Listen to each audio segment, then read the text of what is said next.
આજનો દિવસ 21 જૂન વિશ્વ યોગ દિવસ તરીકે ઓળખાય છે।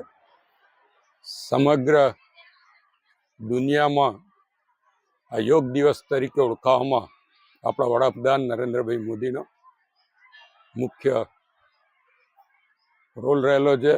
ત્યારે આજના દિવસ આજે કાયાવરણ શ્રી બ્રહ્મેશ્વર યોગ મંદિર ખાતે લકુલેશ મહાદેવના સાનિધ્યમાં ડભોઈના તાલુકા કક્ષાના યોગનો આયોજન કરવામાં આવ્યું હતું।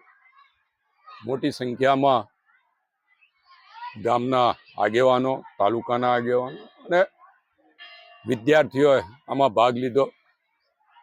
મુનિશ્રી દ્વારા આ યોગ કરાવવામાં આવ્યા, યોગનું મહત્વ સમજાવવામાં આવ્યું। આપણી પ્રાચીન સંસ્કૃતિમાં યોગનું મહત્વ બતાવેલું છે। આપણા ચારેય વેદોમાં પણ યોગ બાબતે વિસ્તૃત વર્ણન કરેલું છે।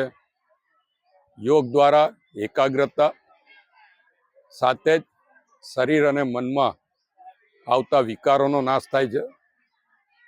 રોજે રોજ આપણી દિનચર્યામાં પણ યોગને વણી લેવું શારીરિક રીતે સક્ષમ રહેવા માટે પણ ખૂબ જરૂરી છે। કોઈક ને કોઈક શારીરિક પ્રવૃત્તિ યોગ દિવસ 21 જૂન પૂરતો મર્યાદિત ના રહેતા સૌથી 365 દિવસ મોટા યોગાચાર્ય કહેવાય આપણે કે યોગની સાધના કરી કહેવાય તો શિવજી જરૂરી અને છે। એના ઉપરથી જ અને ગુજરાતમાં ઉપસ્થિત યોગીઓને પોતાના યોગ વચનોથી બોર્ડ દ્વારા પ્રોત્સાહન આપશો। ઠેર ઠેર મહેતા સાહેબ યોગ શીખવાડવાનું આયોજન કરવામાં આવી રહ્યું વધાવી લઈશું।